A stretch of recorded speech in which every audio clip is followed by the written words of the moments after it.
Olá, começa agora mais um Alesp Conecta e hoje nós vamos falar da importância dos exercícios físicos para a saúde. E para me ajudar nesse bate-papo de hoje e nos explicar tudo sobre essa temática, eu recebo o Vinícius Dominichini, que é personal trainer. Vinícius, muito obrigada por aceitar o nosso convite e seja muito bem-vindo ao Alesp Conecta. Olá, Amanda, tudo bem? Eu que agradeço aí a participação no programa e estou aqui à disposição para ajudar. Vinícius, no dia a dia a gente ouve, também muitas vezes fala, né?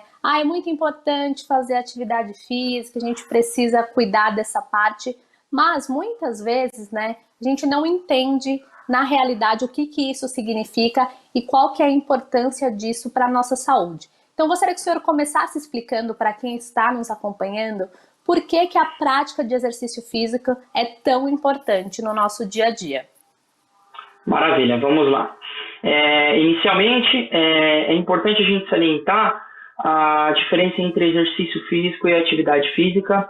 É uma coisa que a gente sempre pontua, nós profissionais da educação física, onde a atividade física ela é qualquer tipo de atividade que você faz no dia a dia. Lavar uma louça, arrumar uma casa, ir até o mercado, fazer uma comida. Tudo isso a gente considera como uma atividade física, ou seja, a rotina diária de vida do ser humano. Quando a gente pensa em exercício físico, a gente vai pensar em modalidades de trabalho cardiopulmonar, trabalhos para melhorar na potência da nossa musculatura, para deixar a gente mais resistente. Então, é tudo que ultrapassa o limite da nossa força. Isso a gente chama de exercício físico. E quando a gente pratica qualquer tipo de exercício físico, seja ele numa piscina, seja ele dentro de uma academia, seja ele num parque, a gente consegue atrelar isso à nossa atividade física. Pensando em lavar uma louça fica mais fácil, pensando em arrumar uma casa fica mais fácil, quando a gente vai fazer compra e tem que tirar aquelas compras pesadas do carro, isso ajuda muito também.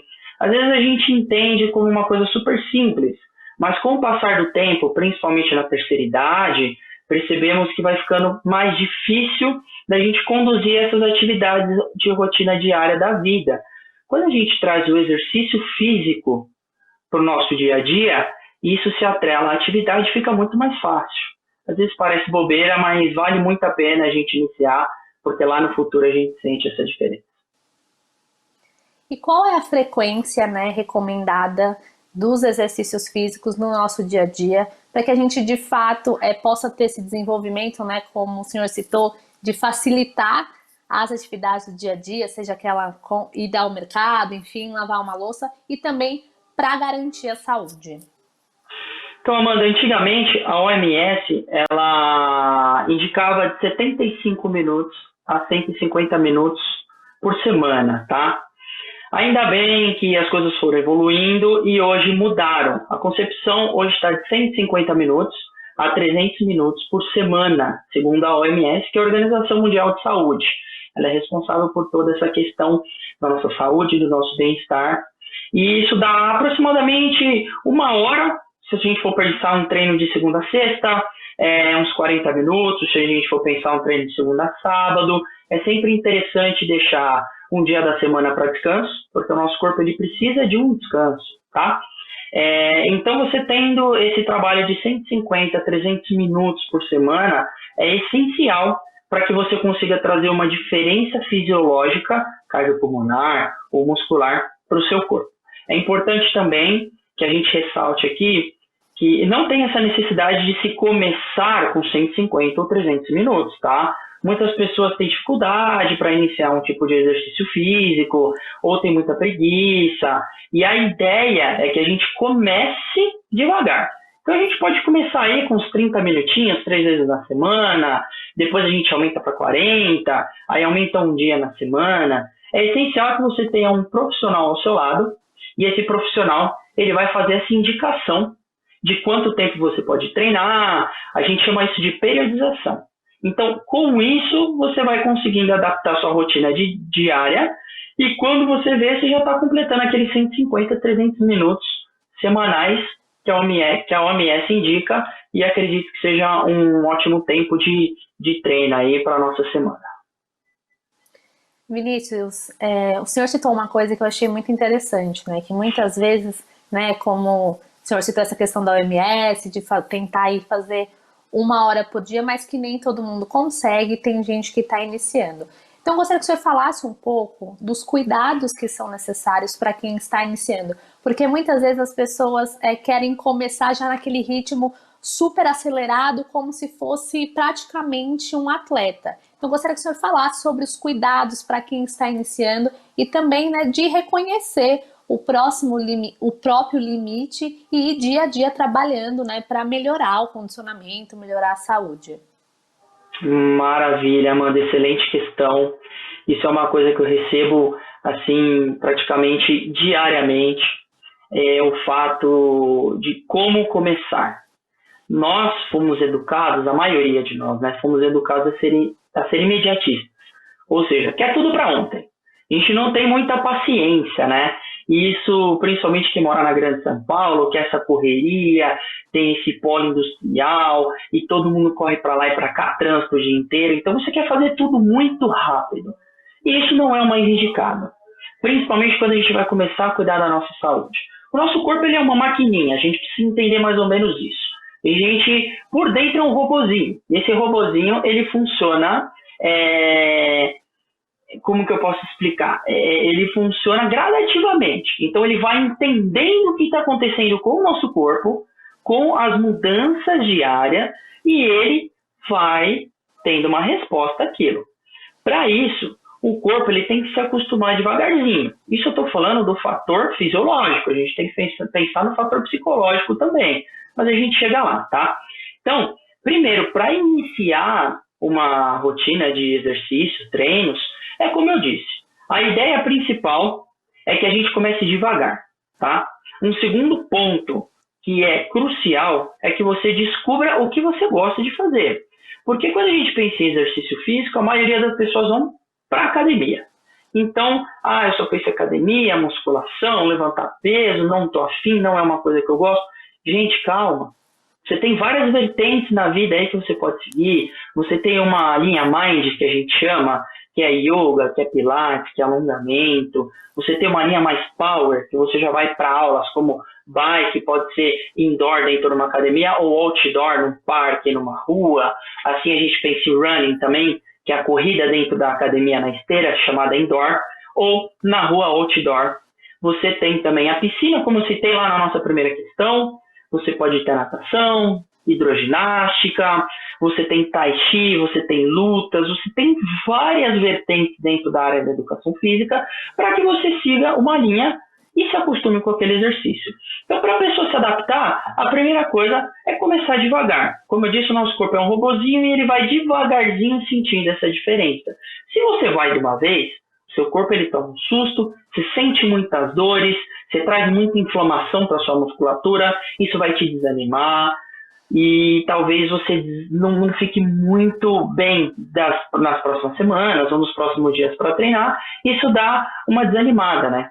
Então, é começar devagarzinho, trazendo essas dores que são naturais, e pensando em dores, a gente pensa em dor muscular, tá? É diferente de uma dor articular ou uma dor crônica. O profissional, ele sempre vai saber te indicar esse tipo de dor, tá? Então, começando devagar, para que esse robozinho dentro da gente, né, se acostume e vá crescendo gradativamente.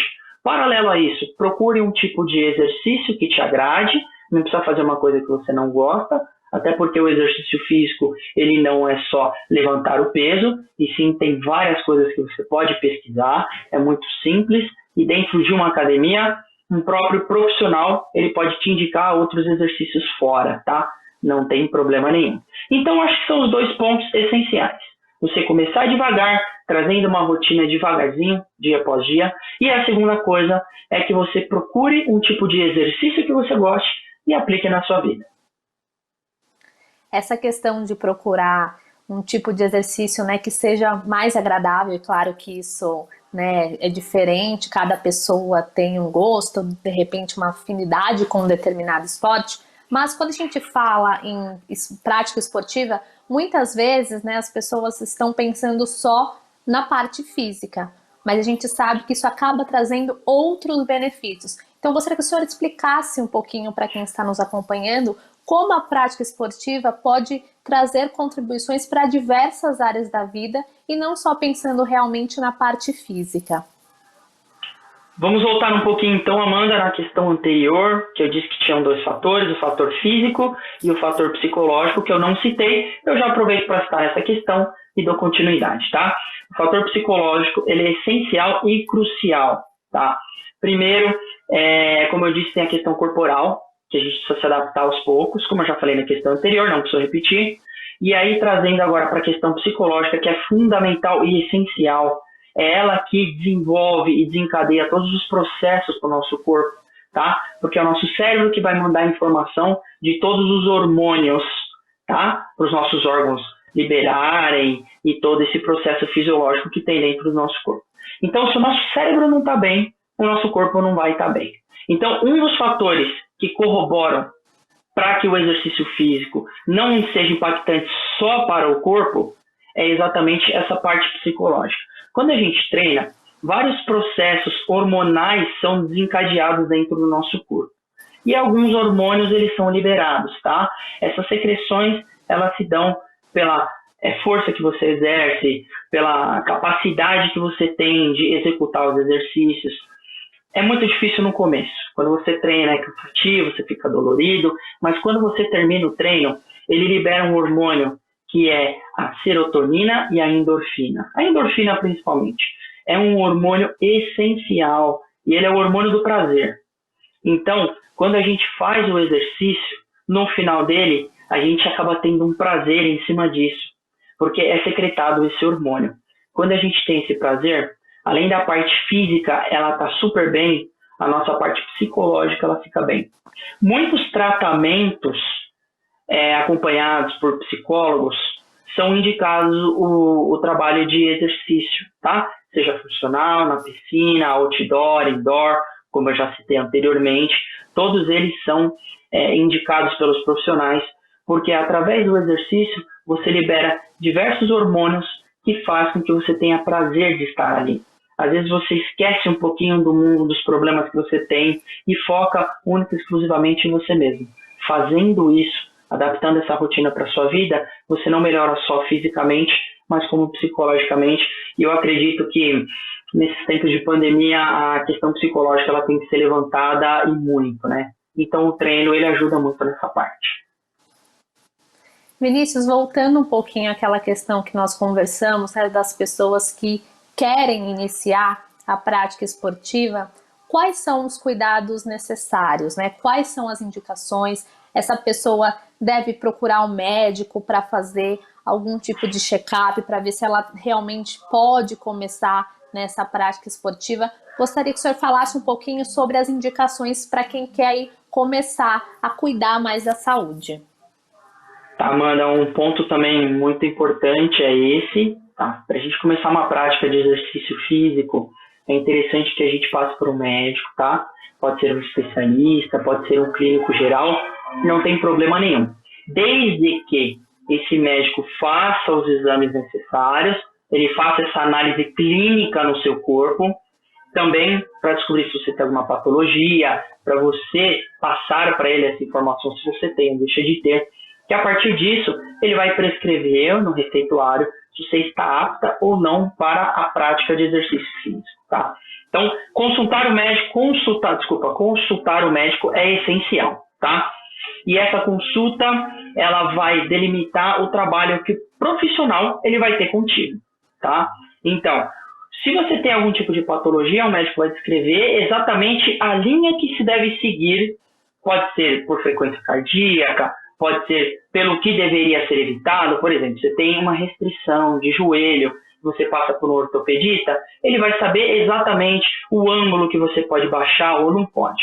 Quando isso vem para o profissional de educação física, ele vai aplicar na prática, tá? Então, qualquer academia que você for, é interessante que você entregue o atestado para a academia ou para o profissional que você vai estar consultando. Em São Paulo, no município, nós temos uma coisa chamada parquê. Esse parquê é um documento que você assina dizendo que você está apto a praticar exercício físico, não precisa de atestado médico. Isso é só no município de São Paulo, tá? Mas eu não acho tão interessante. Eu acredito que seja bom você passar no médico e ver se você tem capacidade ou não de praticar aquele exercício físico. Quando vem para o profissional de educação física, ele vai estar apto a passar tudo aquilo que o médico indicou. Caso você não vá no médico, poxa, não consigo, não tenho condições, meu plano não cobre, ou se não está muito longe a minha consulta, se eu marcar pelo sistema público, não tem problema, tá? Você pode ir até o profissional, desde que você não tenha nada de tão impactante, e o próprio profissional ele vai saber como trabalhar contigo. Tá? O importante é que você deixe claro e delimite os seus problemas, as suas fraquezas e os seus pontos a melhorar, porque assim nós, profissionais, saberemos como agir com você. Bom? Vinícius, pegando esse gancho, né, disso que nós estamos falando, desse acompanhamento médico, né, para que o profissional que vai acompanhar essa pessoa na prática esportiva saiba, né, ajudar da melhor forma possível e, claro, preservando sempre a saúde. Em meio à pandemia do coronavírus, a gente tem falado muito, né, sobre algumas doenças como obesidade, diabetes, pressão alta, que acabam colocando as pessoas no grupo de risco da Covid-19. Como é que a prática esportiva pode ajudar a prevenir essas doenças e, claro, dar mais qualidade de vida para as pessoas também? Maravilha. Eu vou explicar uma questão fisiológica, tá? Às vezes vocês ouvem isso. O que é a fisiologia? A fisiologia, ela é o estudo de todos os trabalhos internos que nós temos no nosso corpo. Secreção de hormônio, sobre células, tudo isso é mais voltado para a nossa área. Fiquem tranquilos que eu vou deixar bem exemplificado aqui, tá bom? Nós temos uma coisa no nosso corpo que chama gordura e todo mundo conhece, né? É aqueles negocinhos indesejados pela parte do corpo que ninguém gosta. Só que muitas pessoas não sabem que nós temos dois tipos de gordura. A primeira é a gordura subcutânea, que é essa indesejada, que a gente toca, não gosta, quer perder aquele clotinho aqui, outro ali. E nós temos a gordura visceral. Essa gordura é essencial que a gente conheça, descubra, e muita gente não sabe que ela existe, tá? O que é a gordura visceral? A gordura visceral ela vai estar em volta dos nossos órgãos, enquanto a gordura subcutânea ela vai estar em volta da nossa pele e a gente consegue apalpar, a gordura visceral não. Ela vai envolver os nossos órgãos. E quando ela faz esse envolvimento dos órgãos, pensa como se você pegasse a sua mão aqui e apertasse o seu braço, tá? Ele vai começando a ficar pressionado e o sangue vai parar de correr para o seu corpo. É mais ou menos o que acontece quando a gordura visceral fica em volta dos seus órgãos. A gordura ela vai começando a comprimir todos os órgãos e os órgãos passam a não funcionar da forma como deveria. Vamos citar, por exemplo, você falou da diabetes, tá? O hormônio que a gente secreta é a insulina. Quando uma pessoa ela não secreta a insulina suficiente, ela se torna uma pessoa diabética, ou seja, uma insulina dependente. Ela precisa aplicar a insulina no corpo dela para que o corpo capte toda aquela glicose que tem no corpo e distribua, tá? Isso é diabetes do tipo 1. A diabetes do tipo 2 são para pessoas mais idosas, que o próprio organismo diminui o seu funcionamento. Mas vamos focar aqui no tipo 1, tá? Que é o da gordura. Quando a gente tem muita gordura no nosso organismo, ele começa a comprimir os órgãos, como eu já falei, e o órgão que secreta a insulina é o pâncreas. Quando o nosso pâncreas ele é envolvido por essa gordura visceral, ele começa a não trabalhar de forma efetiva. E aí ele passa a não secretar tanta insulina quanto deveria. Aí é onde você se torna um diabético do tipo 2. Eu falei 1, mas é 2, tá? Desculpa. Quando a gente pratica exercício físico, a gente diminui essa quantidade de gordura corporal no nosso corpo, ok? Diminuindo essa gordura corporal no nosso corpo, a gente diminui tanto a subcutânea quanto a visceral. Quando a gente acaba com aquela gordura visceral, ela vai parando de comprimir nossos órgãos, correto? Quando o órgão para de ser comprimido, ele volta a funcionar normalmente. Aí onde você volta a secretar a insulina e o seu corpo volta à homeostase, que é o que a gente chama, que é onde o seu corpo está em equilíbrio, tá? Isso serve para diabetes com pâncreas, isso serve para pressão cardíaca por coração. Então, diversos órgãos vão ser revestidos aí por essa gordura visceral, e o exercício físico vai ser fundamental para que a gente quebre essas moléculas de gordura e deixe os nossos órgãos livres e limpos para funcionarem como deve, tá? Então, resumidamente, o exercício físico ele é essencial para quebrar essa gordura visceral que nós temos e que ela não atrapalhe esse desempenho dos nossos órgãos de funcionamento, para a secretação de hormônio, para funcionamento de liberação de glicose para o nosso corpo, de sangue e oxigênio para as nossas células. Então, é todo esse processo que é desencadeado.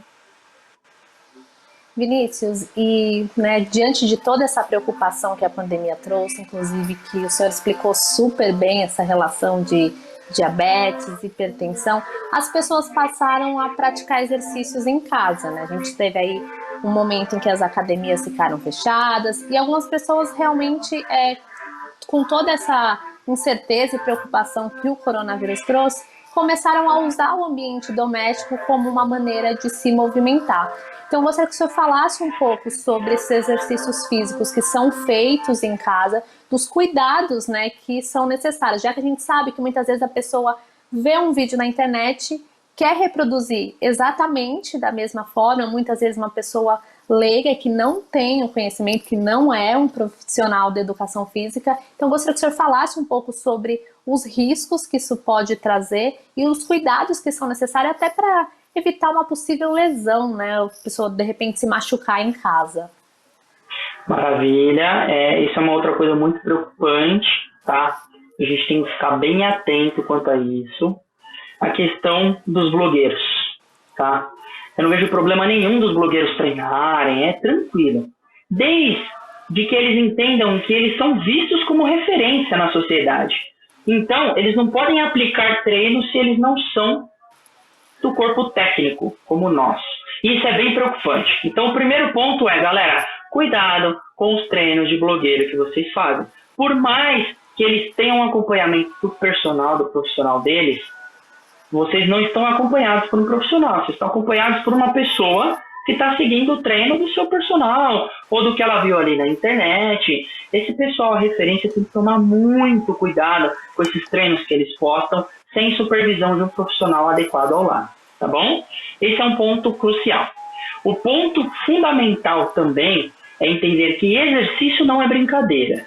Então, se você não tem um profissional atento do seu lado, talvez isso pode te trazer alguns problemas. Por exemplo, um agachamento é uma coisa simples e cotidiana do dia a dia. Você agacha para pegar as coisas no chão, você agacha para sentar. Só que na hora de fazer o exercício, você está com peso na mão, você está com uma resistência nas costas. Se você não alinha a sua postura da forma como deve, se você não executa o movimento da forma como deve, com o passar do tempo, isso pode te trazer algum problema lá na sua cervical, ou na sua lombar, na sua região torácica, sendo talvez uma protusão discal, ou uma própria hérnia de disco. Você pode trazer problemas no seu quadril, no seu joelho. Então, agora você pode não sentir, mas no futuro, essas microlesões que não são boas, pode te impactar no futuro e trazer problemas. Lembra que eu falei lá no começo sobre atividade física? Quando você ficar mais idoso e tentar levantar, vai ser uma dificuldade absurda se você não tiver que fazer cirurgia. Então, tudo isso é extremamente preocupante. Tudo bem treinar em casa? Tudo bem. Tudo bem você tentar fazer um exercício ali? Sim.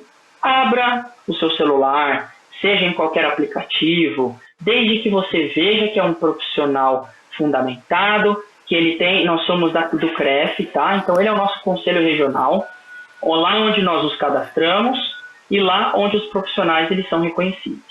Então, pesquisa se esse profissional ele tem o CREF, se ele está dentro do padrão delimitado pelo nosso conselho regional, e aí você segue o treino dele. Só que com muito cuidado, porque ele não está ali visualmente para te ver. Ele está dando as dicas, ele está fazendo o movimento, tenta reproduzir o mais próximo possível do que ele passa, e se você sentir que tem muita dificuldade em fazer qualquer um dos exercícios, não faça, tá? Procure um profissional, mande uma mensagem, os profissionais sempre estão dispostos a ajudá-los. Então, assim, quer treinar em casa? Treine. com segurança, com acompanhamento profissional e nada de seguir blogueiro, nada de seguir gente que não tem fundamento com o nosso conselho regional, tá bom? Beleza? Vinícius, ótima dica, ótimo alerta. O nosso programa está se encaminhando para o fim, mas eu gostaria ainda de abordar a questão da alimentação, né? Porque muita gente acha que, comecei a praticar esporte, não preciso mudar mais nada na vida, que instantaneamente as coisas vão mudar. E a gente sabe que, na verdade, não é só isso, né? Precisa ser aí um cuidado completo, são ações que uma complementa a outra, né? Então, gostaria que o senhor falasse um pouco, né, de como a alimentação aliada à prática esportiva regular pode fazer com que as pessoas, né, cheguem aí ao resultado que elas tanto sonham e também acabem ajudando nessa parte do diabetes, da hipertensão, da obesidade. Então, gostaria que o senhor explicasse um pouquinho para a gente essa relação entre uma alimentação adequada e a prática esportiva regular. Maravilha, outro ótimo ponto. Só deixando claro que quem cuida da parte de alimentação é o nutricionista, tá? Então, sempre que você precisar de uma dieta, procure um nutricionista. Não é o profissional de educação física que vai fazer esse trabalho com vocês. O profissional de educação física, ele trabalha o corpo. O nutricionista trabalha a alimentação. O que o profissional de educação física pode fazer é o que eu farei agora. É dar algumas dicas, porque nós temos um conhecimento extremamente básico, tá, em nutrição, sobre macronutrientes, que nós chamamos de gordura, carboidrato e proteína, e como eles são fundamentais para cada tipo de exercício que a gente faz. Bom, mas nós podemos dar algumas dicas e aqui vão elas. Primeiro, precisamos entender que é uma tríade, tá? A mudança estrutural do nosso corpo é uma tríade. Então, ela está em treino, alimentação e descanso. 70% desse processo é a alimentação, acreditem ou não. 70% do processo, se não mais, é a nossa alimentação. 30% aí a gente vai dividir entre treino e descanso. Então, você precisa ter uma alimentação saudável, porque muitos alimentos são inflamatórios, muitos alimentos são gordurosos, muitos alimentos vão entupir as suas artérias, e aí é onde você vai começar a ter problema cardíaco. De novo, voltando lá sobre a gordura visceral, ela vem através dos alimentos errados que nós comemos. Então, não adianta de nada você começar um ótimo treino, uma periodização muito boa com o profissional de educação física, e chegando na hora da alimentação, tudo errado. Vou comer um lanche, vou tomar um sorvete, de vez em quando, isso é bom, é ótimo. É o nosso happy hour que a gente chama, né? Mas no dia a dia a gente precisa ter uma dieta balanceada. E isso está baseado em proteína, gordura e carboidrato, fora todos os minerais, fora todas as vitaminas essenciais para o ser humano. O nutricionista ele vai te ajudar nisso. Poxa, Vini, mas eu não tenho condições de passar no nutricionista, ou é muito difícil para mim. Cara, básico, tá bom? Vamos pensar o seguinte: o consumo de proteína ele tem que ser alto, porque a proteína ela está atrelada ao ganho do nosso músculo, à recuperação do nosso corpo. O carboidrato não tão alto, mas tem que estar ali presente na sua alimentação, porque ele é uma fonte de energia para que você tenha força para o treinamento, e a gordura ela vai ser essencial, gordura boa, tá, gente? Tem a gordura ruim, que é a da fritura, e tem a gordura boa, que é, por exemplo, um coco ralado. Então, essas coisas naturais, uma pasta de amendoim integral, essas coisas elas são excelentes como uma gordura boa. E isso também vai impactar no processo de melhora do seu corpo. Então, quando você tem esse balanço nutricional alinhado ao treinamento, você vai ter mudança estrutural. Não adianta começar a treinar e não melhorar a sua alimentação. Porque isso acontece muito, Amanda. As pessoas elas chegam pra gente, poxa, eu estou treinando 2, 3, 4 meses e eu não vejo alteração no meu corpo. Tá bom, você está treinando super bem. E sua alimentação, como tá? E aí é o problema, eu como 1, 2 vezes no dia, quando dá eu como um lanche, quando dá eu como alguma bobeira aqui, você não vai mudar. Você está jogando o que o seu corpo precisa com o exercício, só que você não está repondo o que ele precisa com parte nutricional, como eu disse, gordura, proteína e carboidrato. Por isso que eu falo que é essencial o acompanhamento do nutricionista para ele ajudar a gente nesse processo, tá bom? Retire essas partes industrializadas que não valem a pena, tentem coisas mais saudáveis, proteína branca é maravilhosa, tá? Gordura, evitar todo esse tipo de fritura, tudo que é gostoso, tudo que a gente ama é o que mais vai ser prejudicial, tá bom? Então, eu acredito que seja isso, alguns pontos interessantes a tocar aqui, e por essa questão é isso, Amanda. Vinícius, muito obrigada pela participação no Alesp Conecta de hoje e por trazer tantas dicas para o nosso público. Eu que agradeço a participação, espero que tenha sido informativo, vocês tenham gostado. Eu estou à disposição aqui para esclarecer quaisquer que sejam as dúvidas de vocês. Esse foi o Alesp Conecta de hoje, falando sobre a importância dos exercícios físicos para a nossa saúde. Muito obrigada pela companhia e até o próximo programa.